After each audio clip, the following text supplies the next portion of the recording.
केदारनाथ यात्रा का संपूर्ण वर्णन दूंगा, जिसमें से आपको यह बताऊंगा कि आपको केदारनाथ यात्रा कैसे करनी है, कहां से आपकी यात्रा शुरू होती है और कहां पर अंत होती है, केदारनाथ यात्रा में रुकने की क्या व्यवस्था है, केदारनाथ यात्रा में आपको खाने पीने की भी क्या व्यवस्था है, साथ ही साथ ये जो 16 से 18 किलोमीटर की ट्रैक है, इस ट्रैक के दरमियान आपको क्या क्या सुविधा मिलेगी, साथ ही साथ आपको इस ट्रैकिंग को करने के लिए आपको कितना समय लगेगा, और भी केदारनाथ की यात्रा से जुड़ी हर बातों का विस्तारपूर्वक वर्णन करूंगा और सभी बातों को मैं स्पष्ट रूप से आपको आज की इस वीडियो पे बताऊंगा। दोस्तों अभी कुछ दिनों पहले मैं केदारनाथ की ग्रुप टूर लेके गया था, यात्रा बस की तरफ से ग्रुप टूर गया हुआ था।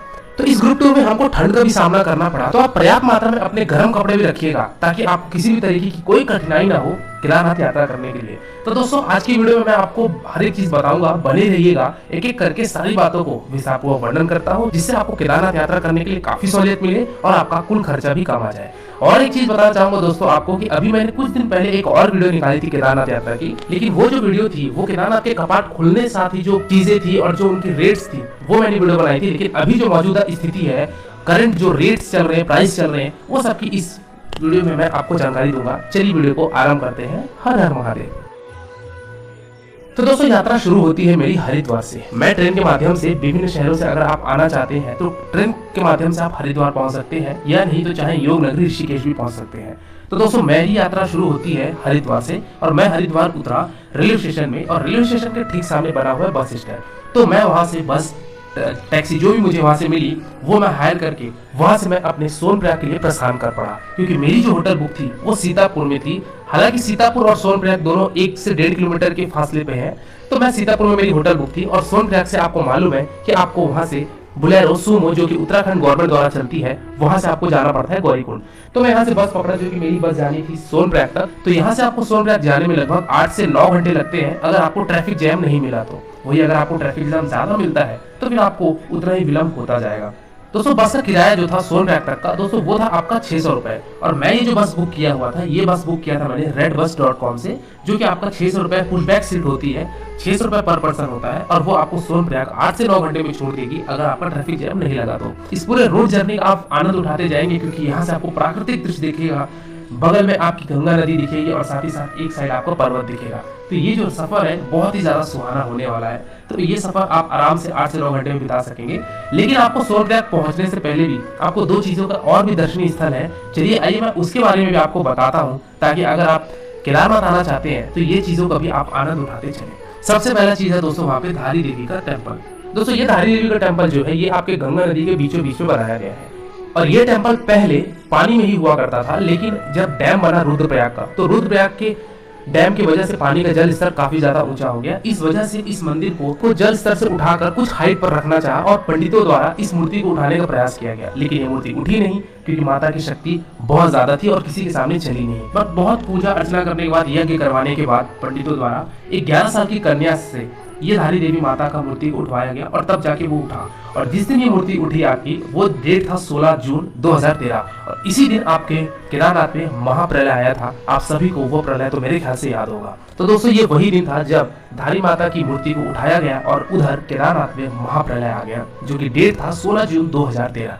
दोस्तों इस मंदिर में आने के लिए आपको जो मेन रोड है, मेन रोड से आपको लगभग आधे किलोमीटर नीचे आना पड़ेगा। तो आप दोस्तों यहाँ पे मंदिर में जाएंगे और यहाँ पे आपको धारी देवी माता का मूर्ति मिलेगा। इनके आप दर्शन कीजिए, माथे टेकिए और जय माता दी का नारा लगाते हुए आप अपनी यात्रा को पुनः प्रस्थान कीजिए सोनप्रयाग के लिए। चलिए दोस्तों अगले स्थान की बात करता हूँ। दोस्तों जैसे ही आप पहुंचेंगे देवप्रयाग, तो दोस्तों देवप्रयाग में आपका वहाँ पे अलकनंदा और भागीरथी नदी का संगम होता है। तो दोस्तों ये भी एक दर्शनीय स्थल है, जहाँ पे आपको स्पष्ट रूप से दिखता है कि अलकनंदा नदी और एक तरफ से आ रही है भागीरथी नदी, दोनों का एक संगम होता है, और वो फिर पुनः गंगा के रूप में एक विशाल रूप धारण करके वो बह चलती है। तो दोस्तों एक दूसरा साइड सीइंग आपका ये भी है, जो कि आपको रास्ते में मिलेगा।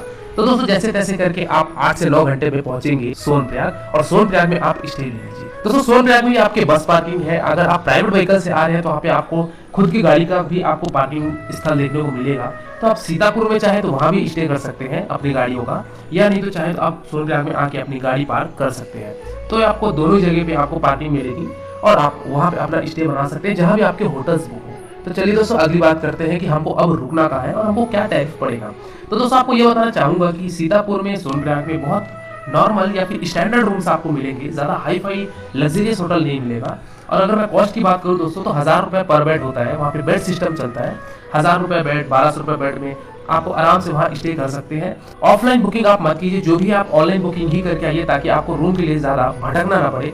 और यहाँ पे आप नॉर्मल होटल रहते हैं, नीट एंड क्लीन होटल रहते हैं, बट जो भी रहता है वो एक नॉर्मल या फिर स्टैंडर्ड होटल रहता है। और उस रात आप विश्राम कीजिए और अगली सुबह उठिए। सोनप्रयाग से अब हमको चलना है गौरीकुंड के लिए, लेकिन सोनप्रयाग से गौरीकुंड जाने के लिए आपको यहाँ पे बुलेरो सुमो का लाइन लगेगा। दोस्तों ये रहा सोनप्रयाग, और ये सोनप्रयाग ज्यादा बड़ा नहीं बल्कि एक छोटा सा टाउन है, जहाँ पे आपको कुछ होटल्स देखने को मिलेंगे, कुछ यहाँ पे दुकान देखने को मिलेगी, और साथ ही साथ एक दो क्लॉक रूम देखने को मिलेगा और एक पार्किंग लॉट है।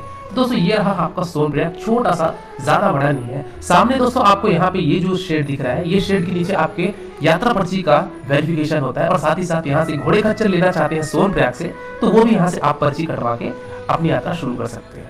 दोस्तों यहाँ से आपको ये जो लाइन देखने को मिल रही है, ये लाइन है गौरीकुंड के लिए, सुमो बोलेरो के लिए। दोस्तों सोनप्रयाग से गौरीकुंड जो आपकी सुमो बोलेरो चलती है, जिसका किराया मात्र 50 रुपए होता है। तो दोस्तों ये गाड़ी जो आपको मिलती है, ये सोनप्रयाग से मिलती है, जो कि उत्तराखंड द्वारा ये गाड़ी चलवाई जा रही है। तो दोस्तों यहाँ पे इसकी लाइन लगभग आपको आधा 1 किलोमीटर देखने को मिलेगी, बट ये लाइन बहुत ही जल्दी आगे बढ़ती है, जिसमें से आप मान के चलिए कि 1 से 1.5 घंटा आपको लगेगा और आपको सुमो बोलेरो मिल जाएगी और आप पहुंच जाएंगे गौरीकुंड। तो दोस्तों यहाँ से यात्रा शुरू होती है मेरी गौरीकुंड के लिए। मैं सुमो लिया, मुझे सुमो मिलते साथ ही लगभग 10 मिनट में मैंने गौरीकुंड पहुंच गया। 50 रुपए का चार्ज होता है, मैंने ड्राइवर को दिया और मैं गौरीकुंड पहुंचा। अब एक चीज ये बताना चाहूंगा कि सुमो बोलेरो में अगर आपकी फैमिली बड़ी है, तो ये मत सोचे कि एक ही गाड़ी में हम सब आ जाएंगे या फिर 2 गाड़ी में हम अपनी फैमिली को लेकर आ जाए। आगे पीछे रहिएगा, क्योंकि लाइन में सभी कोई रहते हैं। अल्टीमेटली आपको पहुंचना आखिरी गंतव्य पे है, वो है गौरीकुंड। तो आगे पीछे भी अगर सुमो बोलेरो मिलती है तो आप घबराए नहीं, धैर्य रखिए, सबको गाड़ी मिल जाएगी। तो दोस्तों यहाँ गौरीकुंड पहुंचे और गौरीकुंड से आपकी पद यात्रा शुरू होती है। हालांकि 2013 के पहले गौरीकुंड तक सारी बसेस जाती थी, इवन आपका यहाँ पे पार्किंग भी हुआ करता था। तो दोस्तों ये है आपका केदारनाथ का फूड ट्रैक, जो कि लिखा हुआ है 16 किलोमीटर, लेकिन 16 किलोमीटर तो नहीं है, लगभग आपका 18 से 20 किलोमीटर की ट्रैकिंग होती है और आप गौरीकुंड से यात्रा शुरू की। दोस्तों ये है आपका गौरीकुंड का कुंड। यहाँ पे आपकी गौरी माता के मंदिर भी देखने को मिलेंगे, तो आप इस कुंड में भी आप चाहें तो स्नान भी कर सकते हैं, दर्शन कीजिए, माता के मत्थे टेकिए और अपनी यात्रा प्रस्थान कर दीजिए आप केदारनाथ के लिए। यहाँ से आपकी पद यात्रा शुरू होती है। चलिए आइए मैं घोड़े खच्चर की भी रेट बता देता हूँ। दोस्तों पुराने रेट छोड़ दीजिए, नए रेट अगर मैं बात करूँ तो दोस्तों जो गौरीकुंड से आपका केदारनाथ का जो घोड़े खच्चर का चार्ज होता है, वो आपका लेते हैं 2500 रुपए लेते हैं, यानी कि 2500 रुपए लेते हैं एक बार का, और रिटर्न का लेते हैं वो 1740 रुपए। वही अगर मैं दोस्तों बात करूँ आपकी डोली की या फिर आपकी बात करूँ पालकी की, तो वो वजन के हिसाब से होता है, जो कि उसका रेट भी 7000 से 9000 10,000 रुपए होता है डोली का और पालकी का। तो आप चाहे तो ये सब चीजें ले सकते हैं। और मेरी यात्रा शुरू हो जाती है केदारनाथ के लिए। 1 किलोमीटर की मैंने ये यात्रा करी। दोस्तों हम कुछ पैदल यात्रा शुरू करने के बाद हमारा केदारनाथ की जो दूरी है वो लगभग 10.5 किलोमीटर अभी और भी बची हुई है। आपको वहां पे आगे भीमबली आएगा, और भीमबली दोस्तों वो स्थान है जहां से आपको बहुत ज्यादा हैवी चढ़ाई देखने को मिलेगी। भीमबली दोस्तों आपको एक पुल पार करना है, और पुल के बाद आपकी जो बची हुई यात्रा रहेगी, वो यात्रा आपकी इतनी दुर्लभ रहेगी कि आपकी सांस बहुत ज्यादा फूलेगी और आप 100-200 मीटर से ज्यादा एक बार में एक सांस में नहीं चल पाएंगे। चलिए आइए आगे का सीन मैं आपको और भी दिखाता हूँ। दोस्तों आगे आप जैसे ही चलेंगे तो आपको भीमबली से थोड़ा सा पहले आपको एक GMVN का वहां पे आपको रेस्टोरेंट मिलेगा। तो अगर आप भोजन करना चाहते हैं तो GMVN के वहां पे आप ठहर के अपना भोजन भी कर सकते हैं, या फिर चाहे तो आप कुछ वहां पे नाश्ते के रूप में भी कर सकते हैं। दोस्तों जगह जगह पे आपको वहाँ पे नींबू पानी, चाय की व्यवस्था, वॉशरूम की व्यवस्था, पानी पीने की व्यवस्था, हर प्रकार की आपको व्यवस्था मिलेगी। इवन आपको वहाँ पे RO का गर्म पानी भी आपको मिलेगा। तो अगर आप गर्म पानी भी पीना चाहते हैं तो उन सभी चीजों की आपको वहाँ पे बंदोबस्त देखने को मिल जाएगी, जो कि GMVN द्वारा है।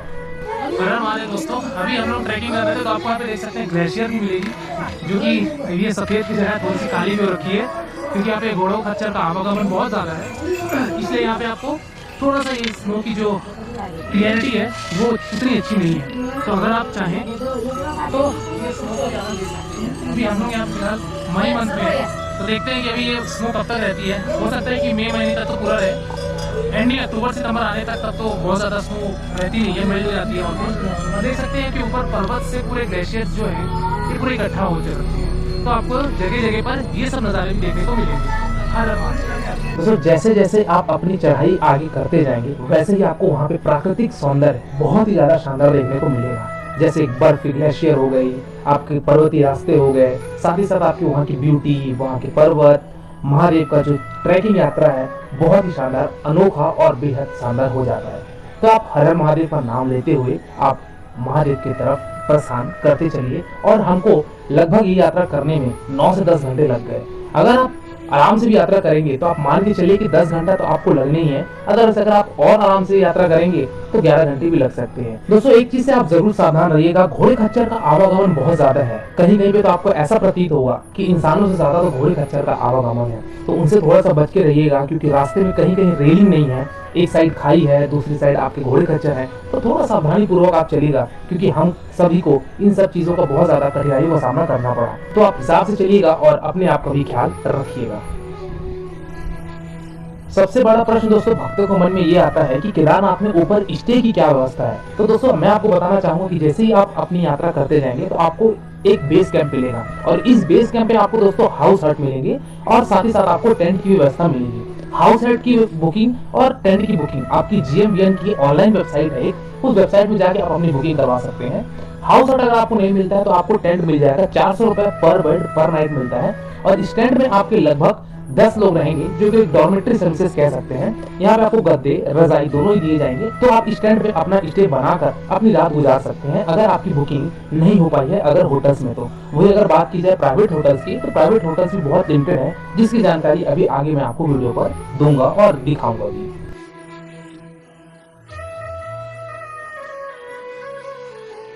हर महादेव दोस्तों, अभी यहाँ पे केदारनाथ मंदिर के पास आप 1.5 किलोमीटर पहले आपको एक बेस कैंप पड़ता है। सामने वहाँ देख सकते हैं आपको एक बेस कैंप नजर आ रहा होगा। उस बेस कैंप का जो कॉस्ट होता है वो आपका GMBN की तरफ से भी होता है और आपका कुछ प्राइवेट्स भी होते हैं। तो अगर आप GMBN के रुकना चाहते हैं तो ऑनलाइन वेबसाइट में जाके आप GMBN के वेबसाइट में बुकिंग कर सकते हैं। और अगर प्राइवेट टेंट की बात की जाए तो प्राइवेट टेंट का भी टैरिफ बहुत ज़्यादा है। अगर 6 लोग रुक रहे हैं तो उसका टैरिफ आपका 8,000 रुपये पर नाइट का होता है, ओनली लॉजिंग। तो यहाँ पे टेंट भी बहुत ज़्यादा महंगा है, क्योंकि इस साल रश बहुत ज़्यादा है 2022 में।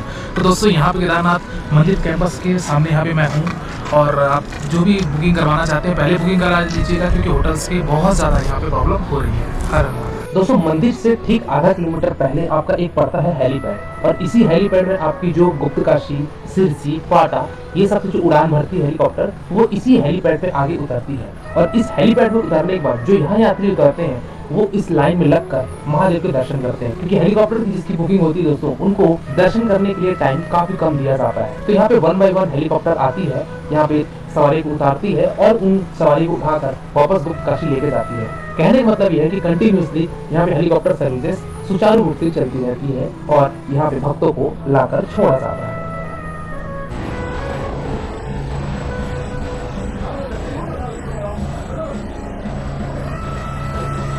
तो दोस्तों ये है हमारे महादेव का मंदिर प्रांगण, जिसका हम बेसब्री से इंतजार कर रहे थे। काफी मशक्कत के बाद हमको महादेव के मंदिर के दर्शन हुए, और हम कतार में भी लगकर महादेव के दर्शन अवश्य करेंगे। लेकिन पहले हर हर महादेव का जोर से आप कमेंट सेक्शन में नारे लगा दीजिए।